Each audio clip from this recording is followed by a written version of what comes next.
Many people assume that when toxic or rude individuals single them out, it's simply because those people are bad by nature.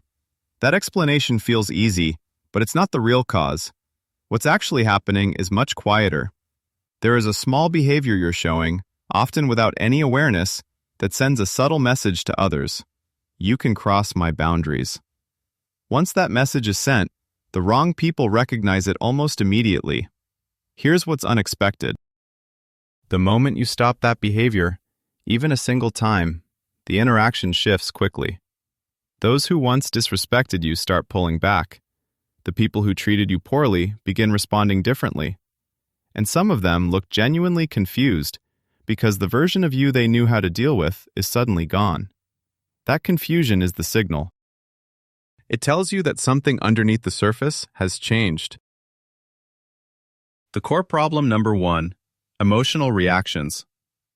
When someone speaks to you in a rude or hurtful way, the reaction usually happens automatically. Your face shifts before you think. Your body tightens.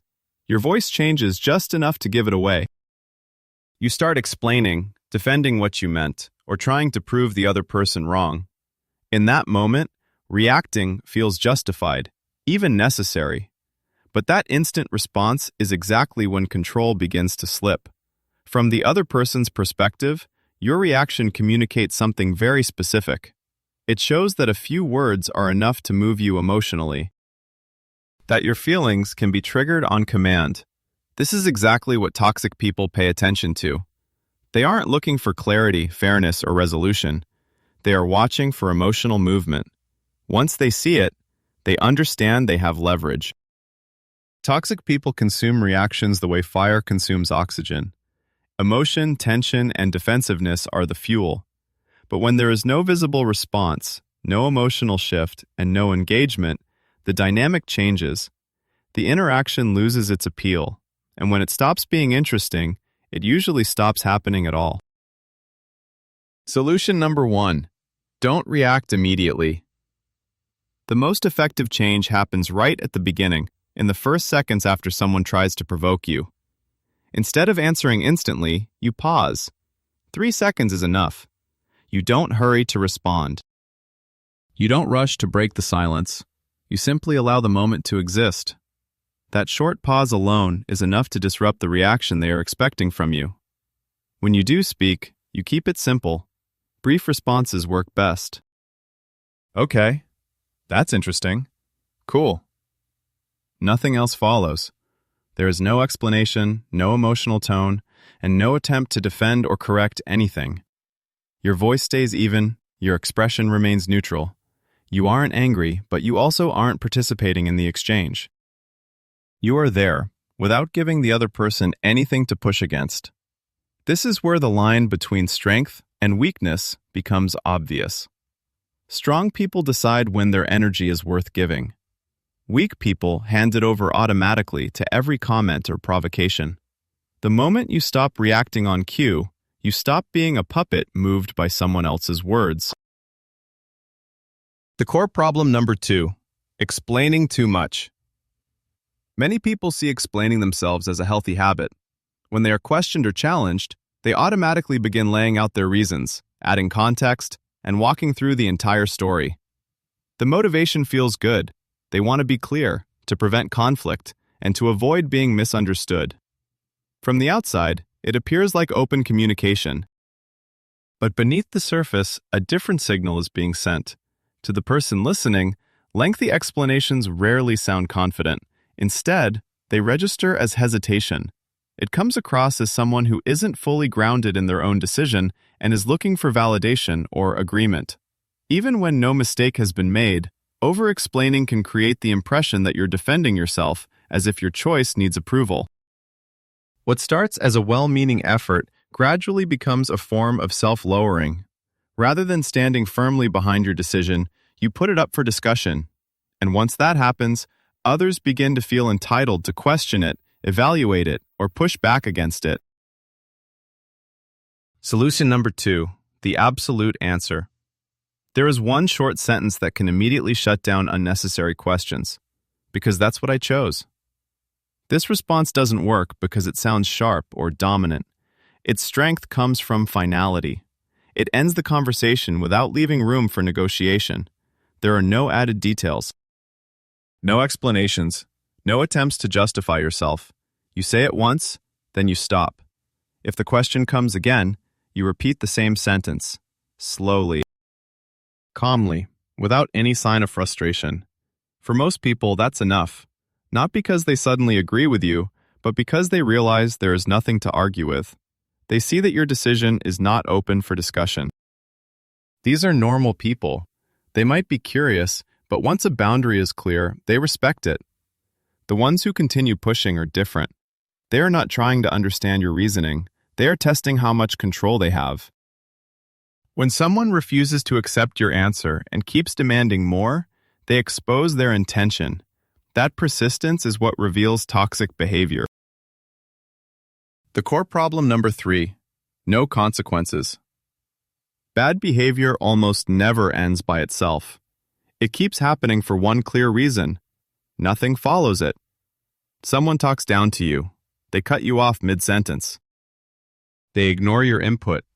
They cancel plans without notice or show disrespect in front of others. And after all of that, everything continues as usual. When there are no consequences, a message is quietly delivered. From the other person's point of view, they learn that their behavior costs them nothing. Access stays the same. Boundaries remain unenforced. There is no loss to consider. With no reason to stop, the behavior naturally repeats. Eventually, responsibility shifts, not because you deserve to be treated poorly, but because tolerance teaches permission. When disrespect is met with silence and ongoing availability, the pattern is reinforced. The cycle continues not because anyone is challenging it, but because it's being allowed to continue unchecked. Solution number 3, quietly removing access. When poor treatment has gone on for too long, the most effective response isn't confrontation, it's distance. Not loudly, not emotionally. Quietly. You don't argue your point. You don't explain yourself. You simply adjust how available you are. On the surface, the changes seem minor. You reply to messages more slowly, not disappearing, just no longer responding right away. When someone asks for help, you let them know you're busy. When they suggest meeting, you already have other plans. There's no anger in how you speak, no passive-aggressive tone. Just a noticeable reduction in access. The reasoning behind this is straightforward. You're not punishing anyone. You're demonstrating cause and effect. When someone treats you poorly, they lose access to your time and energy. Nothing more needs to be said. No lectures, no emotional reactions. Access has value, and when it's quietly limited, people notice. That change communicates far more clearly than any argument ever could. The core problem number 4, fear of being disliked. The moment you start worrying about whether people like you, you begin to lose power without noticing it. That fear quietly reshapes your behavior. You choose softer words. You hesitate to say no. You put up with things that make you uncomfortable just to avoid tension. And there are certain people who recognize this shift immediately. Toxic personalities sense that fear the way predators sense vulnerability. Like sharks smelling blood in the water, they detect hesitation, people-pleasing, and the desire for approval. When someone is desperate to be liked, they become easy to pressure, easy to guilt, and easy to control. This is where priorities slowly flip. Being liked starts to feel more valuable than being respected. But those two are not the same. Respect depends on boundaries. It requires the ability to disappoint others. When you choose approval over self-respect, you teach people that your comfort is flexible. And once that lesson is learned, power fades quietly. Solution number 4, accepting being disliked. At a certain point, you have to make peace with the reality that not everyone will like you. This doesn't mean becoming harsh or distant. It means ending the habit of reshaping yourself to gain approval. You stop adjusting who you are to make others comfortable. You don't apologize for reasonable decisions, and you don't invest energy trying to win over people who have already chosen not to respect you. When it's clear that someone doesn't like you, the natural impulse is to fix the situation, to explain yourself again, put in more effort, or soften your stance even further. But that response only deepens the imbalance. Instead, you let the discomfort remain. You allow others to hold their opinions without correcting them. You stay grounded and unchanged. The truth is straightforward. You cannot have both respect and universal approval at the same time. The moment you choose respect, you also accept that some people will dislike you. That trade-off isn't optional, it's necessary.